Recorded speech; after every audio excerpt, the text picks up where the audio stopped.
Okay, this is Philip Lindsey from Sportskeeda, and I'm here with Anthony Bowen. How are you? I am quite well, and I'm excited. Very, very excited. Got another nice week of AEW action going on. Got AEW Dark on tonight, so I'm thrilled. Yeah, definitely really excited to have you. I think you were an incredible signing. For those that don't know, I think you're like one of the best kept secrets kind of in this industry. You've been around for a minute, and I've been personally like, when is somebody going to snatch you up? So just off back, where does the nickname, the 5-tool player come from? I know it has like some callback to baseball because you were in Division I baseball, right? Correct. So I had been playing baseball since I was in 10 years old. I played through high school, played through college, like you said, Division I and Division III, Seton Hall University and Montclair State University. And the 5-tool player is basically a baseball term for a superstar. It's someone who can run, throw, field, hit for power, etc. I am with Anthony Bowens is wrestling's 5-tool player, the perfect combination of power, athleticism, intelligence, the look, and the it factor. And I try to bring all those tools every time I step through the curtain and step into the ring. Awesome. So quick then, like I said, you've been around for a minute. I know you've done some extra work with WWE. You did some Impact stuff here and there. Just how did the move to AEW come about? So honestly, I'd been gunning for AEW for a very, very long time. Once the company opened up, I just felt like this is where I needed to be. Just didn't know how to get there. And actually, I ended up being top 3 in the Search for Spears contest when Sean Spears was looking for the perfect tag team partner. And from what I understand, I was supposed to be at the Nork Blood and Gut show right before the pandemic hit. So I don't know if I would have been doing something there, but I think I had a pretty good chance to. So I feel like that would have been my first opportunity at doing something with the company. But I got the phone call that I was booked to be there, and then 30 minutes later, I went on Twitter and I saw all shows have been canceled. I was like, no! I was like, I've been working so hard to get here. And then a similar thing happened where I was supposed to come down in June, but then numbers picked back up again. I wasn't able to travel. And then finally I was able to get down here in the beginning of October or end of September. And I did well enough that Tony Khan ended up offering a contract. I had 2 options. And this was the place that I needed to be. It was the vibe. It was the opportunity. It was just, I felt like my heart was here at AEW. Of course, there was also like family related decision makings that played into the process too, but this is the place where I needed to be. And now I'm here, so I'm excited. Yeah, definitely excited to see what you do with the company. So it sounds like from what you just said that you were going to be possibly in a tag team. Is that how the Acclaimed came to be, or was that something that you had brought to them? So I had no idea any of this was happening. I had heard about or been given the offer, and I was flying down to meet Tony Khan. And as the day of, I was in the elevator, and then Max Caster walked in, and I was like, "Hey, what are you doing here?" And he was like, "Well, what are you doing here?" And it turns out that we were in a pretty similar situation where we both had options on the table, and we ended up going in to speak to Tony together, and he laid out this plan that he had for us that he was looking to do with us as a tag team, which blew me away because I was like, "Wow, this is the owner of the company that's looking to bestow an idea that he had on us." And, that spoke volumes to us. And we're like, yeah, let's go ahead and do this. It's scary because, I haven't done tag wrestling, like a legitimate tag team wrestling in maybe like 6 years. So I had been solely focused on, a solo act, a solo career. So going into a tag and relearning that psychology, plus with somebody who, like, I've only wrestled him. I've known him for a while, but it only in passing or hello at shows. I've only, I think, wrestled him once, and it was like in a 6-way scramble match or something. So relearning that psychology, trying to learn a brand new tag partner as a person, as an in-ring competitor. It was scary, but we went out there and I think we killed it against Best Friends, and that's what really cemented us as a tag. Yeah. So what I've seen, like Max seems like the quote unquote mouthpiece for you guys. And I know sometimes when you get like those kind of duels, like you saw it a little bit with Enzo and Kaz, and I don't know, like some other like even like with Road Dogg and Billy, like you kind of get this idea like once the other guy's out front, he's the more charismatic one. That maybe the other one isn't like as great at promo, and like just how would you speak to like that misconception? Like, do you think you are solid enough at promos that people should pay attention to that? Well, yeah, I don't think we apply in that scenario because, we're still very, very early on into the Acclaimed Yeah. character. We're still building who we are, our identities. Um, he may have the microphone at the moment, but I'm more than capable of handling myself with a promo, and I have a bunch of ideas that I think eventually will kind of even that out a bit. But right now, I'm very thrilled that I get to listen to him insult opponents every single week, and I get to I'm kind of building a character where I'm going to be doing crazy reactions and stuff to all the disses. So you're going to see our personalities start to develop as time goes on and as we become, I guess, more featured. And yes, I mean, I'm sure if anybody like saw any of your work or even like pays attention to anything you've done outside of wrestling, everybody could tell that you're like a personable guy. And so I wouldn't ever get the assumption like there's no personality here. And I'm sure some of that comes from you have a YouTube channel, right? Yes, so I have a YouTube channel with my boyfriend Michael. It's called Michael and Anthony, and yeah, we do lifestyle vlogs. We do right now. We've kind of taken off when we started doing our parodies of different TV shows like 90 Day Fiance, Love Is Blind, The Kardashians. We have some original comedy stuff. So it's kind of our attempt of bringing back old YouTube where it's just kind of, grassroots. You pick up a camera and you just film and edit with the software that you have, no studios, any of that kind of stuff. So we just really love that slapstick, corny humor. And apparently 175,000 other people do too. Yeah, so I mean, the third party account stuff is like a hot topic at the moment, for better or worse. Uh, just how do you think the advent of those kind of ways to reach your audience has changed wrestling? I think it's a very good thing because it's another avenue for you to connect with an audience and establish a base and for them to get to know you more. Like I'm thrilled that we get the opportunity to do things like that, so I can also bring in all of these subscribers that may not even be wrestling fans. So I can put up a video on my YouTube channel. Hey, I'm going to be on AEW Dark tonight. Hey, I'm going to be on AEW Dynamite. Tune in. That's a whole group of people who may not even watched wrestling before who could become fans of the product. So I think it's great that we get to have the opportunity to do these things. Yeah, because I think there's this assumption from some people, at least, that it's just a stream of income or it's just another way of, trying to be independent. But it seems like there's some ways of developing personality and there's some ways of developing character that comes with it too. Would you agree with that?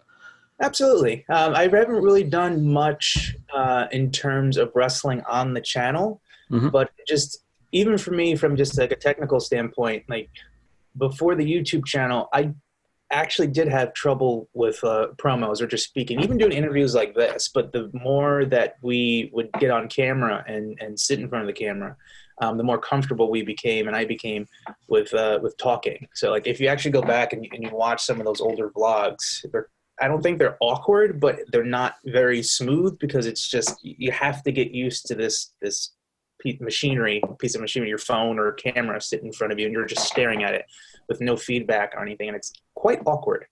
But the more you do it, the more you're comfortable you get. Definitely.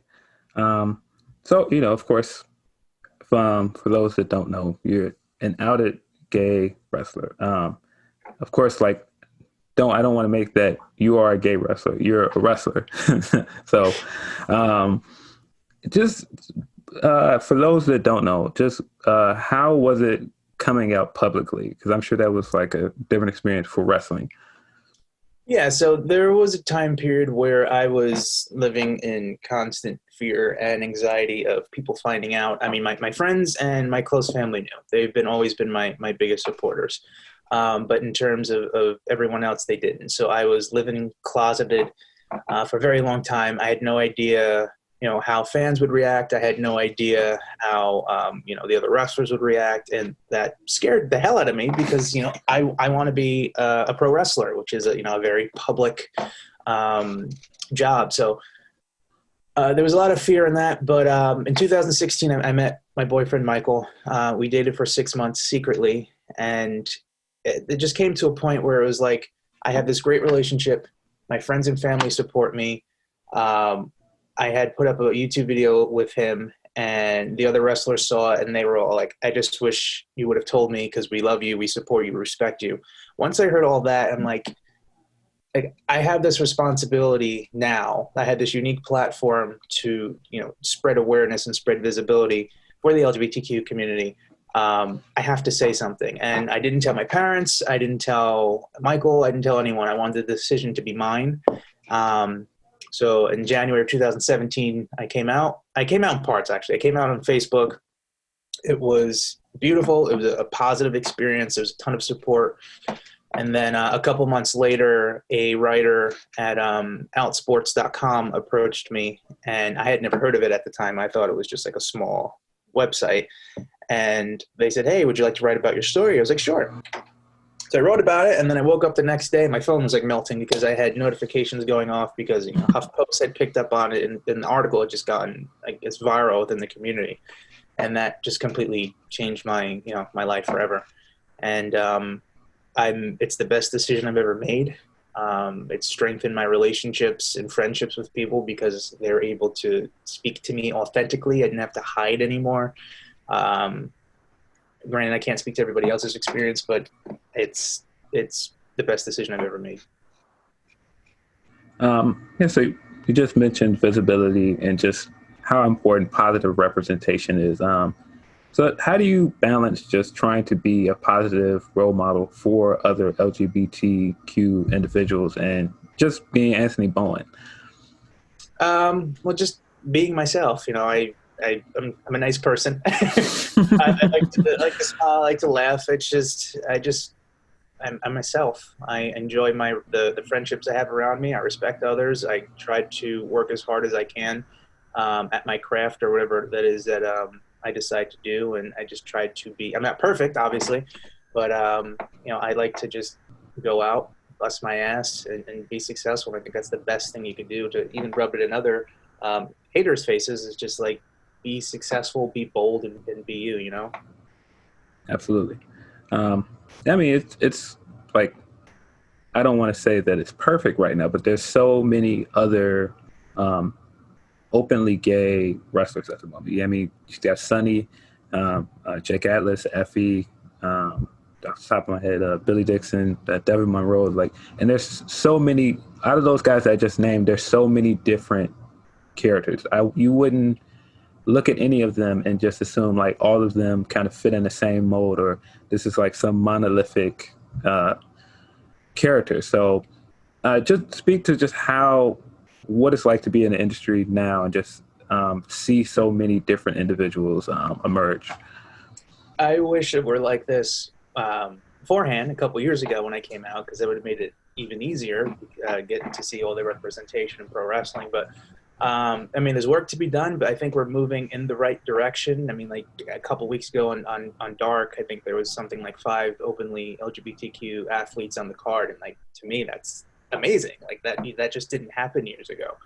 And then I think the best part too is, like you said, we all come in different shapes and sizes. It's not like we're just one, I guess we're not all the same. We all have all different personalities. We all have different looks, and that's incredible.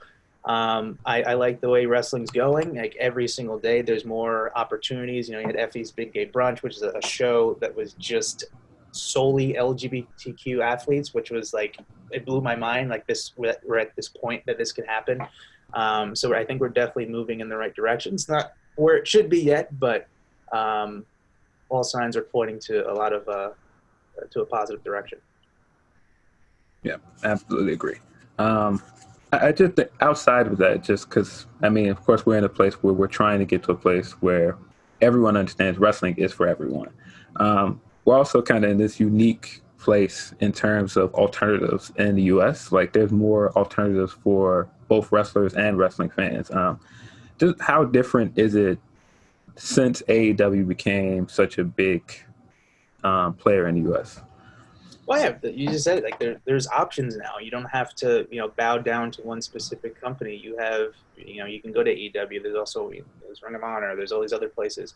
Of course, AEW is the only thing you should be watching. But it's great because it provides so many of us the opportunity to do what we love and do it on a high level every single week. And we all should be thankful that we have the options now.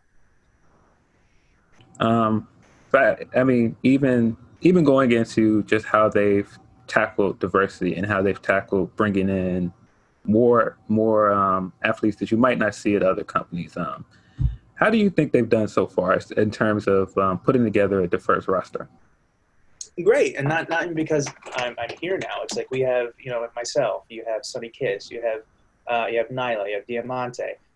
You have great African American representation with myself and Sonny and Sky and Hobbs and Private Party, the Acclaimed. Like there's so many different names that comes up. So I think AEW's done a very good job of creating a diverse roster and also providing opportunities for people on the independents to even come in and just showcase their skills. Like you just look at Dark every single week, and there's so many different people who come in who have the chance to work on a large scale, which we didn't have before. So I think the company in general, whether it's diversity, whether it's just opportunity in general, is pretty good at giving talent the platform to showcase their skills. Yeah, for some people, diversity is kind of like this boogeyman in terms of like some people kind of hear diversity and they kind of immediately tune out. Do you think that's helped AEW stand out? A lot of things, diversity, the in-ring action. Like we have such a talented, deep roster, whether it's singles, whether it's tag team. I think it's just the product itself that stands out, in my opinion. Definitely agree with that. So just what's next with the company that you know of? Is there any plans in place that you can talk about at the moment? Not particularly. I'm still new here, so I don't get all the ins and outs. And even if I did, I don't think I'd be able to say. So right now, I'm just focused on Max and I building the Acclaimed character, getting our chemistry together in the ring, and making sure we grow together as performers, and just continuing to learn because we have such great coaches around us and potential match opportunities for us to really take us to the next level. So we're kind of taking everything step by step until we reach our ultimate goal, which is winning those tag team titles, putting around the Acclaim's waist. Listen, it was great talking to you. I think I have anything else. Of course, where can everybody find you on social media? You can find me on Instagram and Twitter at Bowens_official. If you want to watch me look like an idiot on YouTube, go to my YouTube channel, Michael and Anthony, like and subscribe. Also, you can check out, if you're in the Northeast, my brand new PC Richards commercial, which you can see for the holiday season. Thanks for coming. Awesome talking to you, man. Thank you for having me. Appreciate it.